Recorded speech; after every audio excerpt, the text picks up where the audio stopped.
Welcome to Garden Reflections. I'm Dr. Mercedes Osakwe. I'm an occupational therapist, mental health advocate, content creator, founder of a creative wellness initiative called Mercisthetics, and author of an award-winning book called The Enchanted Garden Affirmation Coloring Book.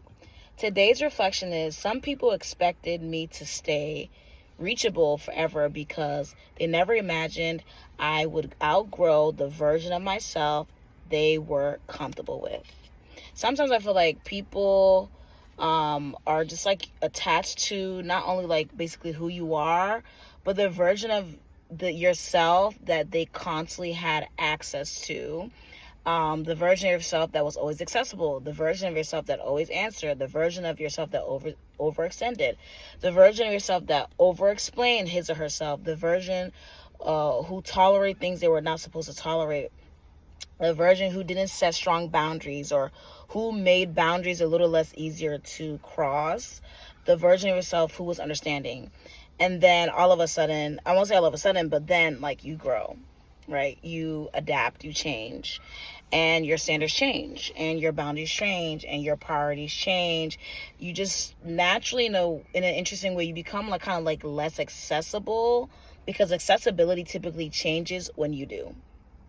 I feel like that doesn't mean that you just think that you're better than these people, because I feel like that's usually what people would think. Oh, she changed, he changed, she thinks she better. It's like, no, just you change for the better. You change for the better for yourself. It's not about other people. It's about your journey.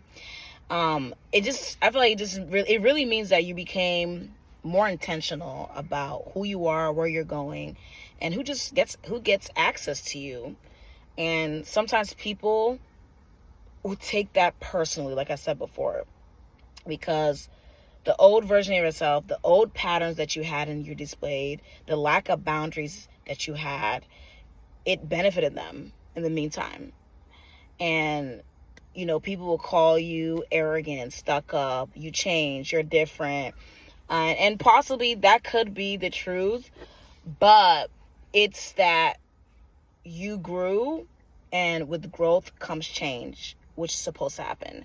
You're not required to remain accessible or recognizable to people who only knew you before you truly learned your true self. And you don't owe permanent access to people simply because you knew them before, you knew them for years, or y'all have history. I've learned that some relationships will grow with you. You outgrow some relationships. Some people will meet you halfway. Some people will meet you in a different phase